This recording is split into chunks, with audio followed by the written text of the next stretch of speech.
Good to be back. Good to see you all again. So I'm also going to start with a joke. So I apparently stand up. Yours is better, Tim. Whatever. It's better. But you know how you make God laugh? You know this joke? Tell him your plans. So literally on my way here, I mentioned to my wife, Kristen, that I don't know why I take notes. I've done 4,000 lectures in groups in my life, and I don't know why I take notes. I'll just do this extemporaneously anyways. I'm just going to make stuff up, apparently. And during the meditation, it came into my head that I should start with French philosophy. I mean, it did. I'm like, what? French philosophy? And I wanted to start by quoting someone, Madame de Staël. Ever hear of her? Madame de Staël. Goes back a couple hundred years during the French Revolution. A feminist philosopher, not too many of them back during the French Revolution. And she said, if you understood all, you would forgive all. And then more contemporary, Albert Camus, also a French philosopher, he said the only way to deal with a crazy, chaotic world is to become so completely free that your mere existence is an act of rebellion.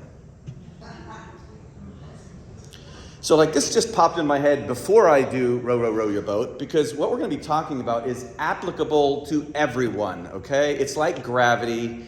Everyone has to row their boat in the things that we're going to be talking about. And so it's a team thing. It's a unity thing. Not that everybody's working on it. We're going to end on that today. Not that everyone's working on it at the same time, but it doesn't make it any less true. If you understood that everyone had to row their boats in the way that we're going to be talking about it, it just becomes more fair. And given enough time, and eternity is a long time, in fact, eternity is no time at all, then we've got plenty of time to get the job done, okay? So this, if you understand everybody at some point has to forgive everybody else at some point. The quicker we get to it, the better. So a little back on script. You ever hear of the 6 degrees of separation theory? Yes. That all of us are connected to everyone else in the world through just 6 steps or 6 people? Well, there's also 6 degrees of Kevin Bacon, if you know that everyone in Hollywood is connected to Kevin Bacon. In fact, my wife met Kevin Bacon in New York City, so she's just one step. Now, she saw him in Central Park. Is that the same as meeting him? But, hey, she's connected to Kevin Bacon. That means all of you are connected just to Kevin Bacon by one step, which means you're also connected to everybody. I'm personally connected to Mike Tomlin because I was a Pittsburgh Steelers sports writer. He met Barack Obama. So right there, you're that close. Maybe some of you have done the same. I also am good friends with a man named Guy Ritchie. He's a Hollywood film director. Well, we exchanged emails. I'm not sure if that's good friends, but we've had some connection. And he married Madonna. Well, divorced Madonna too. So if you know me, you're just a couple steps away from Madonna, which pretty much connects you to everybody. So that's how that works. We're all interconnected just through a few steps. So we're going to be connecting a couple things because I love interconnectivity and I love the unity of things and how everything is interconnected. So we're going to be connecting some slightly different concepts, quantum physics with the nursery rhyme, okay? And we're going to call it Albert Einstein Rows His Boat. And so to merge these things really is in the spirit of Romans 8:28. All things work together for good for those who love God. That's such an important line. I think I say it in every speech and lecture and message I get. All things means everything, without exception. Work together in a unifying way, but not period. It's for those who love God. It's for people who are interested in being spiritual. That's what that means.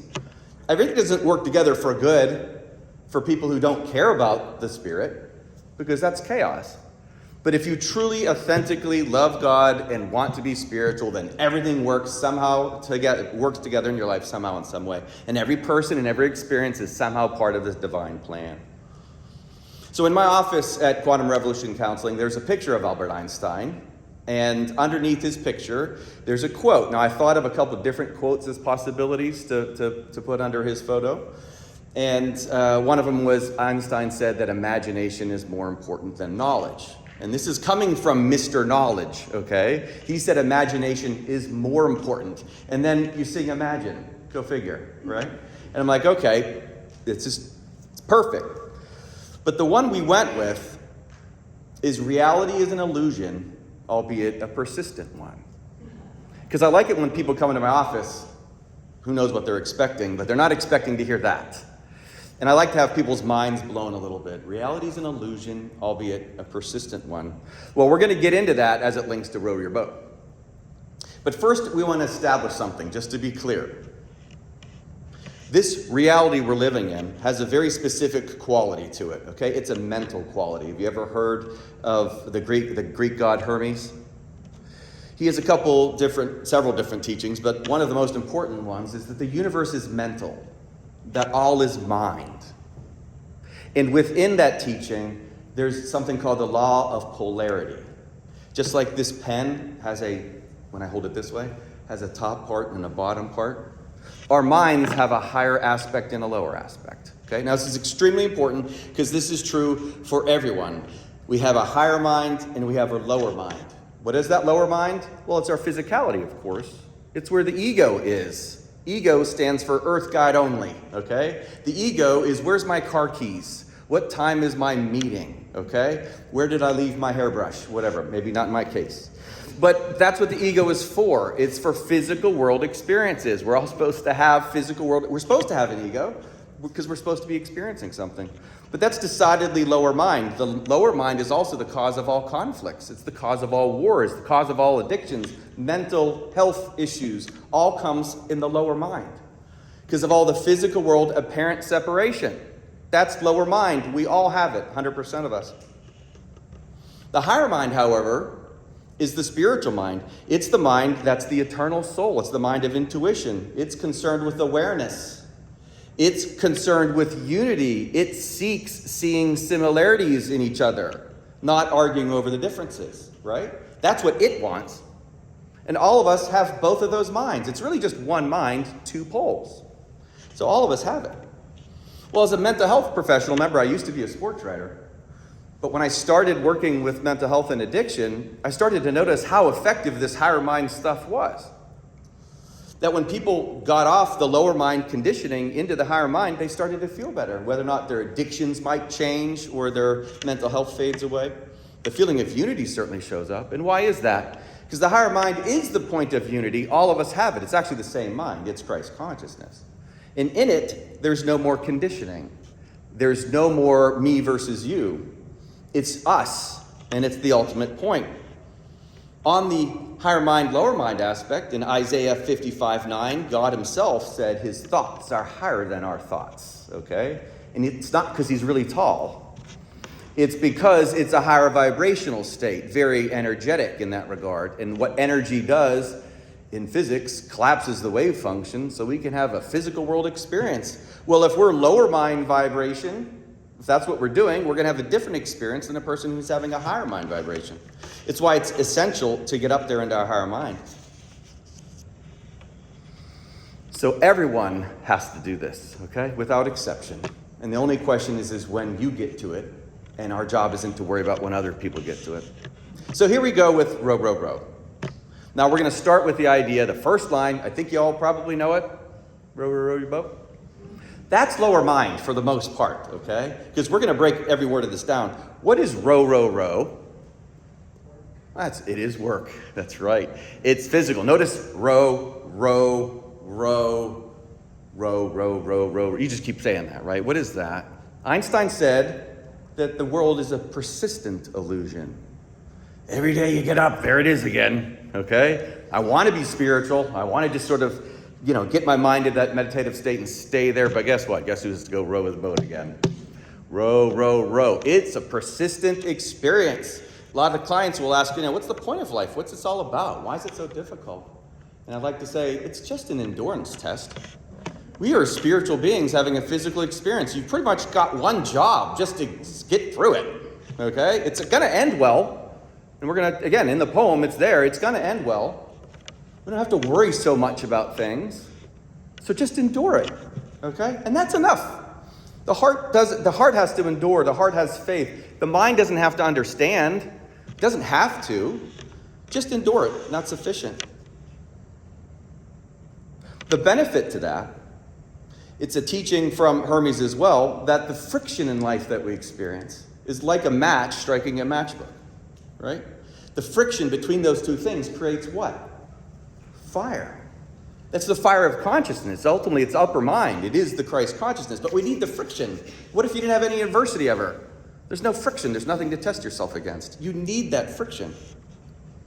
In Kabbalah, this is called hakava, which is a spiritual process in the world of duality where opposing forces collide within us and eventually result in a new balanced point of energy likened unto alchemical gold. Okay? Meaning we have to have dualistic forces. We have to have opposing forces and friction inside of ourselves for the alchemical gold to show up inside of ourselves. Otherwise, we would just stay in the lower mind. Okay? We would just hang out in the lower mind. The ego wants everything to go its way, and this is how it needs to go. No adversity, please. Let's just all get along. Well, the world has been around for a long time, okay?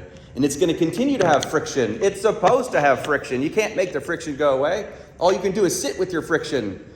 Good luck changing other people. You know, we'd all be so much happier if everyone else would do what we wanted them to do. That's just not how it goes. So row, row, row is just Dorothy from Finding Nemo. Remember what she said? Just keep swimming, right? That's all you need to do. You don't have to figure everything out, but you do have to endure. Keep rowing.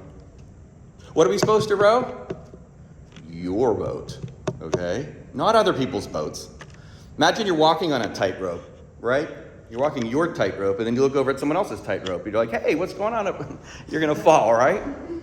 Very specifically, we're supposed to be rowing our own boats. Row, row, row your boat. Not everyone else's. You don't have to control the world. You really can't influence anyone else anyways. There's a ton of teachings on this. Okay, ton. Jesus, of course, in Matthew 7 says, don't worry about a speck in your neighbor's eye when you have a log in your own. Basically saying, worry about your own higher mind before you tell other people they need to. And you'll know when you reach the higher mind because of all the fruits of the Spirit that come with it. The peace that comes with it, the joy, the clarity, the acceptance, as it says in the Tao Te Ching, that the sage doesn't speak, he waits to be asked. Wouldn't that be nice if our culture had a little bit more of that going on, right? Everybody telling everyone else to do, okay? No, don't worry about the speck in your neighbor's eye. And again, it's really just higher mind, lower mind stuff.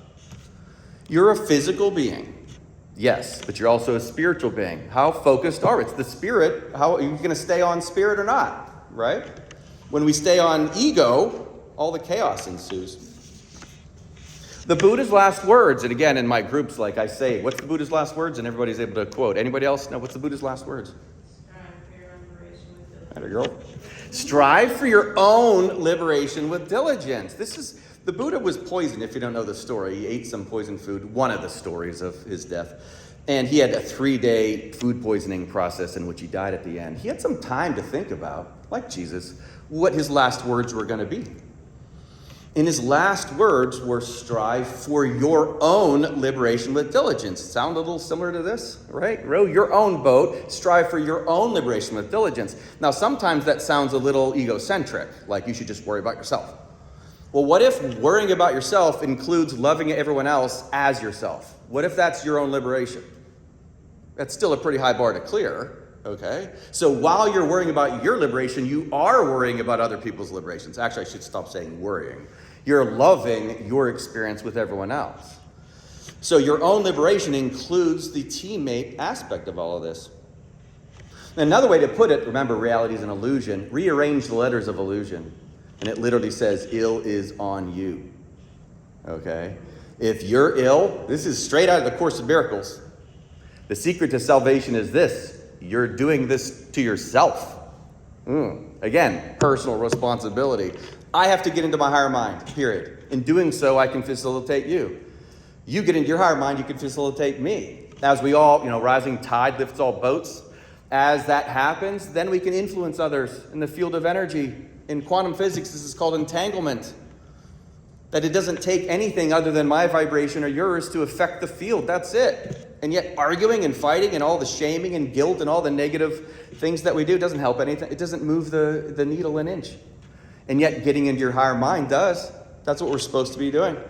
Ill is on you, meaning it is your responsibility. That's what these great prophets are saying. Hey, Jesus would say, take the log out of your own eye. Buddha would say, worry about your own liberation first. This is what I would call the ego sickness when we don't recognize the illusion. Now, Einstein had a bunch of different reasons for calling the world an illusion. Most prominent among them is equals mc squared. You know what that means? Everything is energy. There aren't any bodies. Isn't that hilarious? There isn't any physicality. And yet we're obsessed with it, right? All these labels that we have, which are part of the fun and the joy of diversity, which we should celebrate. Unity would celebrate that. But it's an illusion. Because what happens when we all dissipate at the end of our lives, right? All those labels, and it all disappears. We just go back to spirit form. So it is very much an ego sickness when you don't recognize the spirit in each other. What's namaste? The light in me honors the light in you, right? I'm not looking at the body. I mean, I notice the body, but what's the primary thing? Higher mind notices, spirit. Spirit. Again, Course in Miracles, the only way to help a person who's acting insanely is to see the light in them instead of the darkness. And yet that's what we do all the time. Dark, dark, dark, dark, dark. Look at ourselves, dark. Only see the light. So we must recognize this illusion. Row, row, row your boat. What is the boat? Well, it's your vessel. It's just your body. And that's why this is a physical line. Your body. When our daughter was 4 years old, I was reading her a bedtime story, some little kid's book, and she wasn't listening to me. She raises her hand and she says, Daddy, why do I have a hand? She looks at it like this, like it's like she's on a psychedelic trip. Why do I have a hand? And I'm like, well, honey, just a couple years ago, you were in spirit form and you didn't have a hand, okay? Little kids are so much more in tune with this. But we get older, we get conditioned, and we think, I am my hand, I am my body. That's not what we are. We're not these physical bodies. The older we get, the more we identify with the body, and then we lose the spirit. That's what happens to all of us. We're carrying these bodies around. It's hard work, isn't it? Tiring. Older I get, I'm like, can't wait to get rid of this thing, right? And that's not a bad thing at all. This is Jesus telling us we must pick up our cross and carry it. Well, here's the cross, right? That's what it is. He could have said, pick up your boat. It is a metaphor. It is a physical life experience. You must carry it. Also, it must get crucified. Not literally. You're going to go through the burn of the friction and the intensity of life and all of that. You have to in order to get the spirit produced. So what do boats carry around? What does any vessel carry around? Well, some sort of cargo, whatever you're going to put in a boat or a car or whatever. Well, what do you put in your boat? Well, I know what's supposed to be there, the Holy Spirit. Well, what is there? I'll let you decide that for yourself. I know mine, often, if I'm watching a Steeler game, it ain't the Holy Spirit. That's not what I got, okay, right? Or if I'm fretting about anything, I know it's not the vibration of the Holy Spirit. I can feel that. My job is to recognize, I'm back into the illusion. So how are we supposed to row our boats? Well, gently, of course. Verse 8 of the Tao Te Ching, in dealing with others, be gentle and kind. No exceptions. You don't get to decide. When did Jesus ever equivocate and say, well, most of you are forgiven. Love most of your neighbors, okay? Now, it's always unity. And this is the Tao saying the same thing. Be gentle and kind. Verse 36 of the Tao says, the soft and gentle overcomes the hard and forceful. You can't out-hate haters. And yet that's the inclination of the ego again, the lower mind. I got to fight back like this. Listen, it's very important to recognize that you're always going to have the lower mind. We're not supposed to get rid of it. You're supposed to balance it with the true self. We'll address that more in a second. Now, Jesus tells us he will give us rest for our weary souls because he is gentle and humble in heart. We're supposed to follow him. It means we should be gentle and humble in our hearts. Now, check this out. This is the same guy that flipped over tables in the temple, called Peter Satan. In Matthew 10:34, he said he didn't come to bring peace. In Luke 14:26, he says you have to hate your families. If you don't believe it, look it up. Luke 14:26, got to hate your mother and your father. You have to hate your children in order to be my disciple. He said it. In Luke 12:47, he says if you don't follow the master's will, you will receive a severe beating. Does that sound like a gentle guy? Now, why is that actually gentle? Because his higher mind was activated. That was where the gentleness was coming in. Because it's very loving teachings he was trying to say there. He was trying to get Peter's attention. Remember, Peter was trying to get Jesus to not get crucified, if you know this story. And Jesus says, get behind me, Satan. You're a hindrance to me. Jesus knew he had to go through it. He also knows that you have to go through your stuff. Get behind me, Satan is the devil, is the ego, if you didn't know that, okay? The ego is the thing that causes all the pain and suffering, and that's where it puts us in hell. There isn't a physical lake of fire, okay? It's an experience we have inside ourselves. And so Jesus is telling Peter that he's Satan. That's not very gentle, is it now? Except for what a love-based thing. Can you imagine Peter? I would love to have like a little Instagram clip of that, of Peter going, what did he just say to me, right? Wow, but that was love, wasn't it? Jesus knew how to talk to people right where they're at. And so the gentleness was coming from the higher mind. This is not a teaching that tells people that they should just sit around and just go om all the time, although you should sit around and go om all the time. This doesn't mean you don't go be active in whatever interests you. It facilitates your process in the physical world, right? It makes you more effective at whatever your interests are, not less. You're not supposed to give up the lower mind. We're supposed to integrate. We're supposed to weave them together. In alchemy, it's called coagulation. Go get the spirit, bring it down to earth. Now go fight your battles. Jesus was no pacifist. And there's like way more verses than that in the Bible too. Everybody thinks he was just, he was a gentle soul. He kicked some tail when he needed to as well. Okay? So it's an integration of these things. It was a mental gentleness. Give to Caesar that which is Caesar's. Give to God that which is God. Give to your lower mind that was lower mind. Give to the upper mind that was what is the upper mind. Row, row, row, boat gently down the stream. Now down the stream is way easier than up the stream. What is down the stream? That's going with the flow. The world's already planned out. It's a script. In Hinduism, there's a word for it called lila. The world's already been scripted. This is divine play. It's going to end well. It's like a fairy tale. Where would we be without all the drama? That's what makes stories interesting. It will end well. Go with the flow of it. Again, upper mind. This doesn't mean, I have a bill to pay. Just go with the flow. Don't worry about it. Just be gentle. No, that's not it. Lower mind, address things. Higher mind, go with the flow. Down the stream of what? Stream of consciousness, right? We are life stream energy, right? In physics, it's called wave-particle duality. Wave forms collapse into particle forms. These bodies are particle forms. But what we are spiritually is a wave form.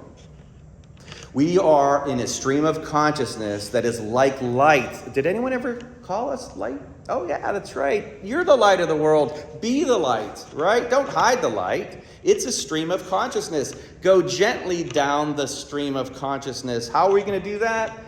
Merrily, merrily, merrily, merrily. Sometimes when I think this, I'm like, which verse did Jesus say this in? I'm like, oh, that's right. It's a nursery rhyme. Okay. Works. In fact, in my book, New Eyes, it's my page 1. First page. Starts with row, row, row your boat. It's that important.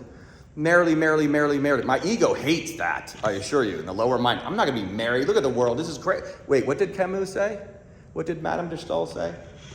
See, they were definitely talking to the higher mind, because the ego ain't liking what's going on in the world, right? But the spirit has no choice. Be merry. Again, a persistent illusion. Merrily, merrily, merrily, merrily, merrily, row, row, row, merrily, merrily, right? It's persistent. Be persistent with that. Now, you know what the most repeated line in the Bible is? The most repeated philosophy or concept in the Bible? Fearlessness. There's over 365 references to fear not. One for every day of the year, okay? It's that important. The most common repeated concept in the Bible is fearlessness. Don't be afraid. Fear no evil. Take heart, for I am with you. Fear not. Goes on and on and on. It's really hard to be merry when you're afraid, right? But what if you could fear no evil? What if everything was a divine plan? What if part of the adversity is scripted into the story? And it had to happen. Again, Jesus, not my will be done, but thy will. The ego wants this. The spirit wants that. Surrender to it. Does it mean you don't go pay your taxes? Well, maybe. Does it mean you don't do the physical world things? Of course it doesn't mean that. You still got to do that stuff. But the fearlessness part comes in the awareness that your higher mind knows that it's all going to be okay, okay? And you could take heart in that. Go to Jesus. Go to Christ consciousness. Realize your weary soul. It's going to be okay. It's all going to work out. This does not mean we give up our lower mind interest. It just means we can find rest for our weary souls. So here's some more Mary. Apostle Paul in Romans 5:3 says, of course, rejoice in your sufferings. Okay? Now I like to say this is coming from a guy who was decapitated. He got the death penalty. He was in prison for 30 years? He said, rejoice in your sufferings. Like most of the New Testament, he's writing from prison. That's a pretty good street cred, isn't it? And he said we should rejoice in our sufferings. Whoa. Makes my little, concerns about the Steelers not winning a playoff game in 10 years a little silly. But nevertheless, that's what we're supposed to be doing. We're supposed to rejoice in those sufferings. Why? Not on the ego level, not on the lower mind level. We still do our physical stuff down there, but that comes from the upper. The higher mind knows better, okay? Rejoice up there. That's the integration. You're allowed to, especially as a team, we can celebrate each other's suffering, so to speak, because we know we're burning that fire. We're burning up the ego. Eventually, it's showing us the commitment that we have. The same thing Jesus had to do, right? Pick up your cross and follow me means we have to get to a place where I'm going to endure this. I'm going to row my boat till the end. I'm going to get there.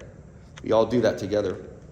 In James 1:2, consider it pure joy when you face adversities of all kinds, right? All forms of adversities, pure joy is what we're supposed to be experiencing, right? Again, lower mind, no. I'm not going to celebrate interceptions at the goal line or no playoff wins today. I'm not going to celebrate physical world chaos, nor do I need to. But this is Camus and Madame de Stael. However, in the higher mind, can forgive everything because you can see it all as a part of a divine plan. It's a play. And to be free is to realize, salvation is right there. That's what that Course in Miracles line means. The secret to salvation is you're doing this to yourself. Because what if you just reside in your lower mind the whole time? And you try to figure out everything out in the lower mind? Not going to work. Got to get up there into the Christ consciousness. The only way out of this chaos is up. Right? Lower mind, higher mind. That's why God said his mind is higher, his thoughts are higher than our thoughts. Now the magical line, life is but a dream. Now there's so much physics that goes into it, but I will take the rest of the day if I do that. So I'm just going to hit the spiritual teachings again. The Buddha himself said the world indeed is like a dream, and the treasures of this world are an alluring mirage. The man's name was Siddhartha Gautama. The word Buddha means to wake up. Why? Because this is a dream. He figured out he was in a dream. He didn't know it at the time. He was miserable in his 20s. He was a millionaire, but miserable. But he woke up because his journey, he kept seeking truth and he found it and he became known as the Buddha. The Muslim poet Rumi says, this place is just a dream and only a sleeper thinks it's real. Death comes like the dawn and you wake up laughing at your grief. If it turns out to be just a film, a movie that we're all interacting in, and at the end we see each other in heaven, it would be sort of funny that we're all bent out of shape down here, right? That's what Rumi's saying again. Rumi to me is the Apostle Paul, as to Jesus, as Rumi is to Muhammad. And he understood it so clearly, and he says, this place is just a dream. In the Message Bible, Proverbs 14:18 says, foolish dreamers live in a world of illusion. So now we're merging the row your boat and Einstein quote, because illusion and a dream are right there. Dreamers live in a world of illusion. And before his crucifixion, Jesus was attempting to get his disciples to see what he was doing. And what happened before his crucifixion in the Garden of Gethsemane? They kept falling asleep, right? 3 times Jesus goes back, and the disciples are all taking a nap. And what does he say? Couldn't you stay awake with me for 1 hour? They weren't literally napping. Okay, that's a metaphor. They had spiritually fallen asleep. They were just back in their lower mind. They were worrying so much. Oh, Jesus, this is going to be so bad. They weren't in their higher minds. And so what does it mean if you're in your lower mind? You're sleeping. That's what it means. Or dead, whichever concept you prefer. When he raised Lazarus from the dead, he took his spirit, lower mind, raised it into the higher mind. He didn't give him super CPR. Maybe he did. Maybe he raised him from the physical death. But that's not the point of it. The resurrection happens when your lower mind transcends into your higher mind, and now you are given life. It's the spirit that gives life, John 6:63, not the flesh. And Carl Jung said, when you look outside, you dream. When you look inside, you awaken. Okay? External, lower mind, physical. Internal, higher mind, spiritual. There's like millions of these types of teachings. But so many of us try to live spiritually in the physical form using the ego. There's a line in the Tibetan Book of Living and Dying that says, when you decide to go on a spiritual journey, the ego says, great idea. I'll come along. We'll both learn something. And now the ego rides shotgun on your spiritual journey. Good luck, okay? The whole goal is we have to transcend that thing and then bring it back to earth. Now, the most important part of this song is the round, okay? And of course, you know I'm going to make you sing it. Now, we're going to count off by 1, 2, 3, 4. Can you do that real quick? No. 1. No, wait, just go ahead and sing it. Yeah. Just 1, 2, go ahead. 3, 4. No, 1, 2, 3, 4. You're back to 1. 1, 2, 4. You can pick whatever number you want. 1, 2, 3, 4. 1, 2, 3. 4. 1, 2, 3. 4. 2. Do you know how to play any chords to row your boat? Probably. You make it up. But remember your number, and when I say ones, you start. You know how to do a round, right? Now, what I want you to think of, the last time you might have done this, maybe kindergarten? What I want you to remember, this is super important. Everybody on earth, all 8 billion of us, are on the same journey. There's a Chinese philosophy that says we're all on the same journey. Those who blame others haven't started. Those who blame themselves are halfway home. Those who blame no one have arrived. Okay? Well, it's like life is just a giant school. There's not just 12 grades. There's like 8 billion different grades. We're all in different levels of development. No one's better than anyone else. No rose that bloomed in 1973 is better than a rose that bloomed in 2011. Okay? We're all on the same journey. And so therefore, some people are still in kindergarten. And some people are in 3rd grade in spiritual development. Some are high school juniors. Some are college graduates. Some are a postdoc, right? But just because you're in a certain place of development, you're not better than that person. Is a 10-year-old better than a 3-year-old? Is a 25-year-old better than a 10-year-old? No, everyone's going to get there. That's what Madame de Stael is saying. All right? You can be forgiving because everyone has to go through it given enough time. We will all burn our karma. Right? It's fair. Your job is just to get into your higher mind. So as you sing this song, ones will go first. Hopefully you have the song memorized. Ones go first and you sing row, row, row, your boat. And then keep going. Then the twos start. You know how round works? Yes. And then, just think in terms of where you're at in your song. Those other people are at a different place in their song. That's okay. That's the fun of it. That's what makes it interesting. Good luck making everybody be at the same song. Everybody sing at the exact same time. That's not how it works. You stay focused on your part of the song, allow others to sing their part of the song, and guess what? At the end, we all end with life is but a dream, okay? You got something figured out for us? Remember, ones go first. I'm looking at you ones. I'm going to count you in. 1, 2, 3, 4. Start, okay? 1, 2, 3, 4. Row, row, row your boat gently down the stream.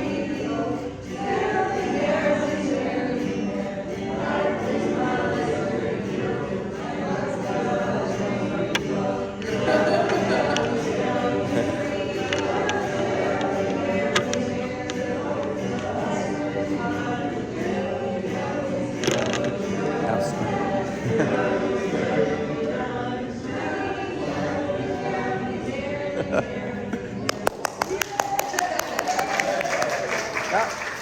What was fun about that for me is it was both beautiful and a little chaotic. Isn't that life, right? We weren't perfectly in sync, but while you were focusing on your part, others were doing their part, and sometimes that doesn't seem to sound good. But it works, okay? Life is a round. Row, row, row your boat. Thank you.